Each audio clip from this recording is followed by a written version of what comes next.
Bueno, entonces continuando con el curso de electrodinámica clásica uno, vamos a ver divergencia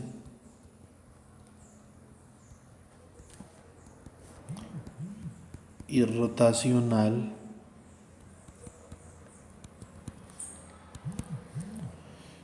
de un campo electrostático. ¿Listo? Entonces, por ejemplo, podemos comenzar con lo siguiente para una carga puntual. Entonces, para una carga puntual, nosotros tenemos que el campo eléctrico en función del radio es igual a 1 sobre 4 pi epsilon sub 0 por la carga que lo produce dividido la distancia al cuadrado, la distancia entre el punto de campo y el punto de origen en dirección a R. Listo. Entonces, cuando nosotros digamos que analizamos un poquito esa situación, nosotros podemos llegar a lo siguiente. Vamos a dibujar unas líneas de campo. Vamos a dibujar las líneas de campo de esta forma. Supongamos que nosotros tenemos una carga acá. Esta es una carga puntual positiva. Es decir, si yo coloco una carga de prueba en la vecindad de esta carga puntual positiva, en esta vecindad, entonces esa carga tiende, la carga en morado, que es una carga positiva, tiende a expulsar la carga de prueba. Entonces las líneas serían de esta forma, ¿cierto?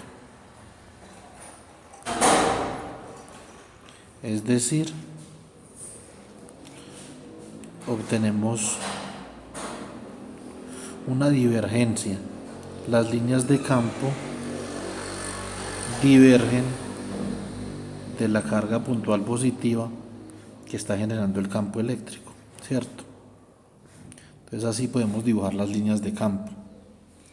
Ahora, si nosotros dibujáramos una superficie que en clase llamamos gaussiana, por acá, entonces a esta superficie la están cruzando una cantidad de líneas de campo y por lo tanto decimos que tenemos un flujo eléctrico neto debido a esta carga puntual en el origen. Ahora, por ejemplo, vamos a considerar un caso de un dipolo eléctrico. Entonces,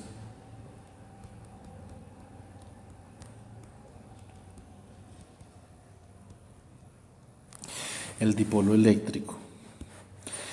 Entonces, ¿qué tenemos en el caso del dipolo eléctrico? En el caso del dipolo eléctrico tenemos dos cargas. Tenemos una carga positiva acá, que vamos a encerrarla así. Vamos a decir que esto es una carga más y tenemos acá una carga menos. Vamos a dibujar las líneas de campo. Entonces ya sabemos, las líneas de campo son trayectorias imaginarias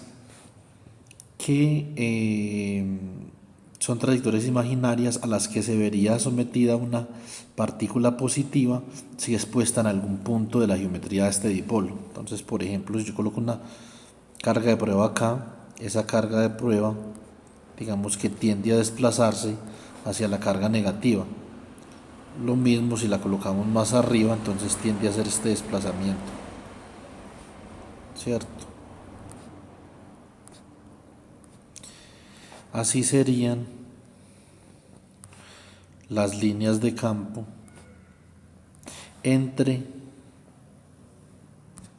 la carga puntual positiva y la carga puntual negativa. Si la coloco en esta vecindad de acá, entonces las líneas de campo serían líneas que irían entrando a la carga negativa, porque la carga negativa atraería a la carga de prueba puntual positiva, ¿cierto? Entonces estas serían las líneas de campo.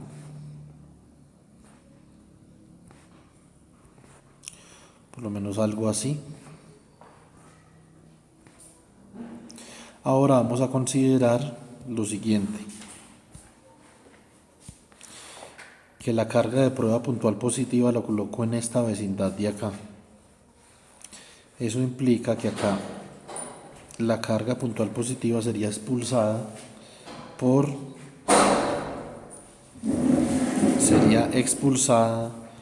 la carga positiva que se muestra en el diagrama. Entonces las líneas de campo saldrían de la carga puntual positiva de esta forma.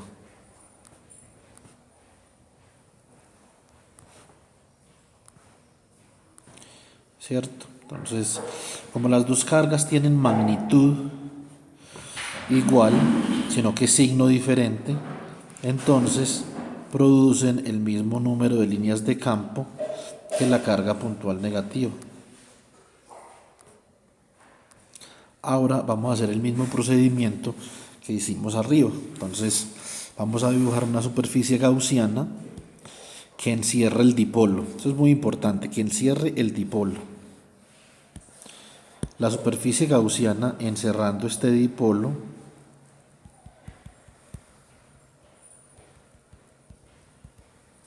entonces tiene la siguiente propiedad: el número de líneas que están cruzando la superficie gaussiana para entrar son el número de líneas que están cruzando la superficie gaussiana para salir. ¿Listo? Eso implica varias cosas. Primero, que el flujo eléctrico neto,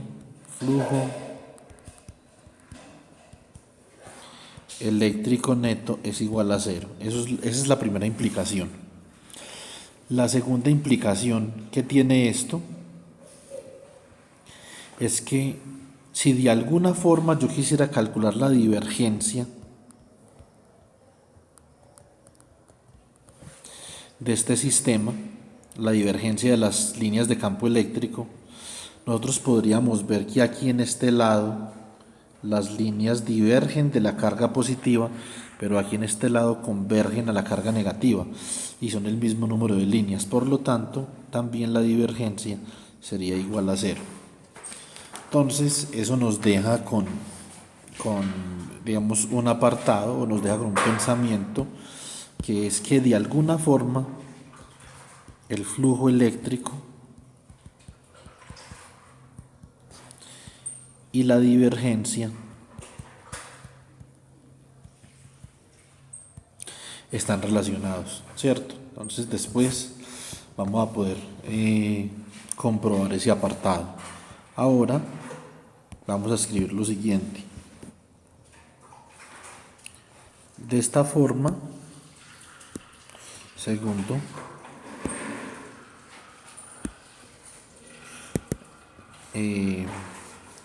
ya tenemos más o menos claro las líneas de campo, ¿cierto?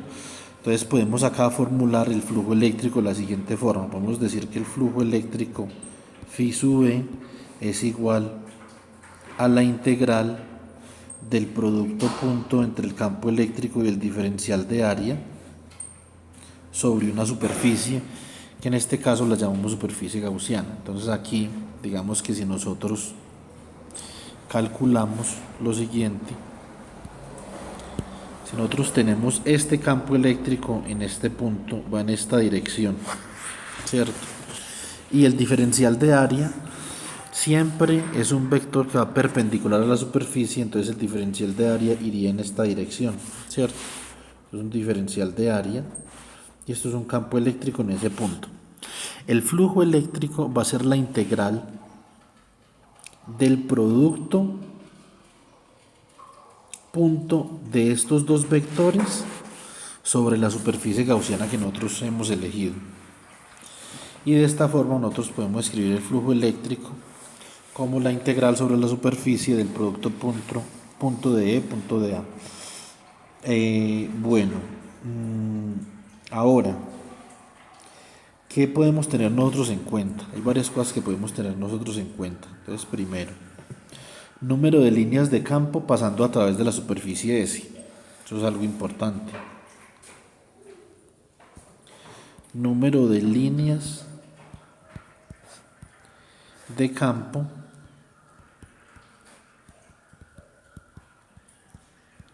entrando o saliendo de la superficie S, ¿cierto? ¿Qué otro apartado podemos tener en cuenta? Que E punto de A, ese producto punto que acabamos de mostrar, ha de ser proporcional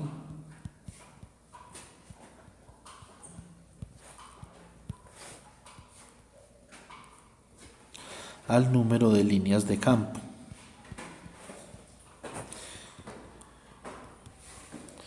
¿Cierto? Entonces, al número de líneas de campo pasando a través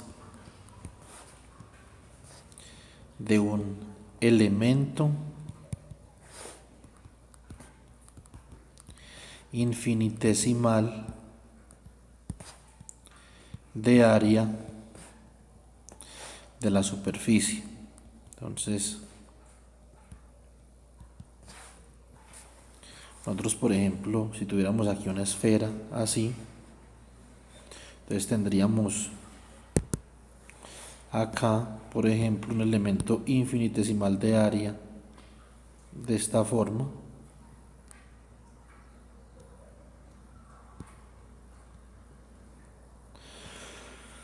Y como les había dicho, el vector diferencial de área es un vector que sería perpendicular a ese elemento diferencial de área, un dA, ¿cierto?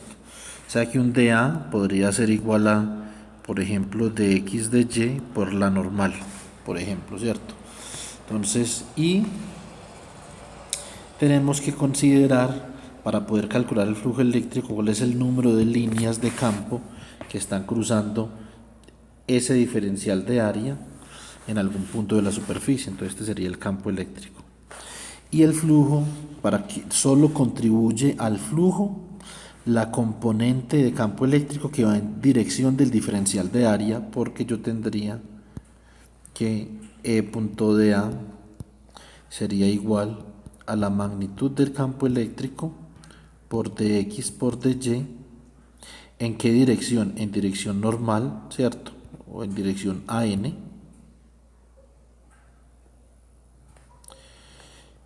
Producto punto. Borro esto acá, que no me queda espacio. Esto sería de la siguiente forma. Magnitud del campo por dx por dy, ¿cierto?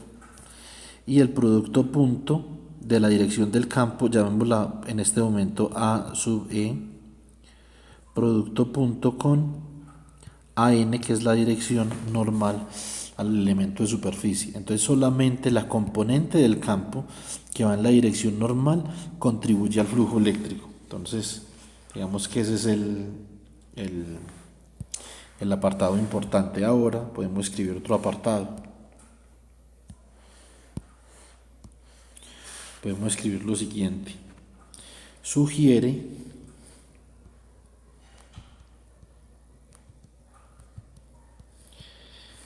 que el flujo eléctrico, no campo eléctrico, sino flujo eléctrico,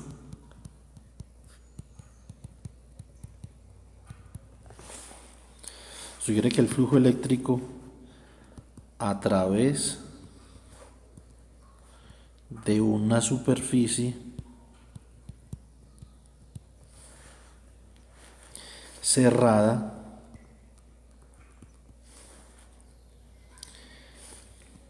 es una medida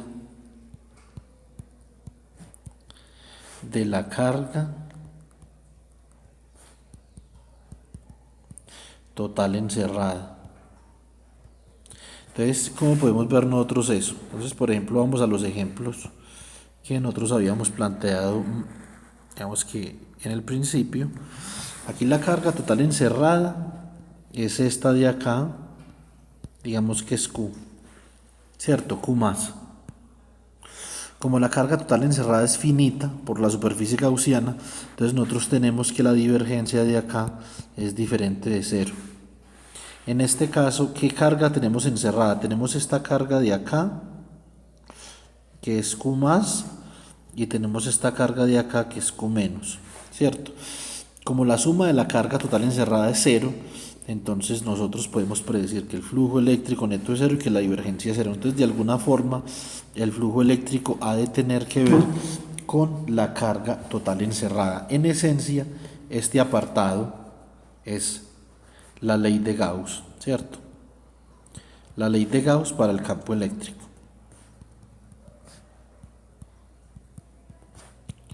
Eso es en esencia la ley de Gauss. Listo. Entonces, ahora tenemos que hacer unos cálculos sobre la ley de Gauss.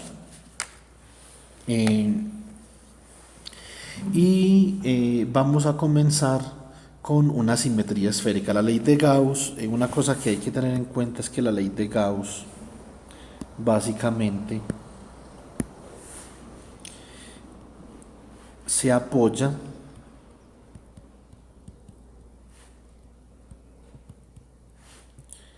en la simetría del sistema que nosotros estemos trabajando. Digamos que eso ahí es un apartado importante a tener en cuenta. Listo.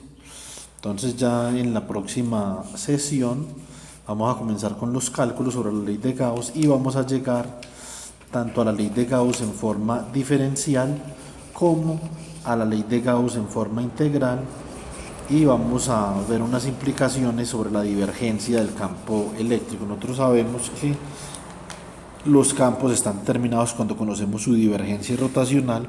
Sabemos, por lo que hemos visto en clase, que la divergencia del campo eléctrico es diferente de cero y que el rotacional del campo eléctrico es igual a cero.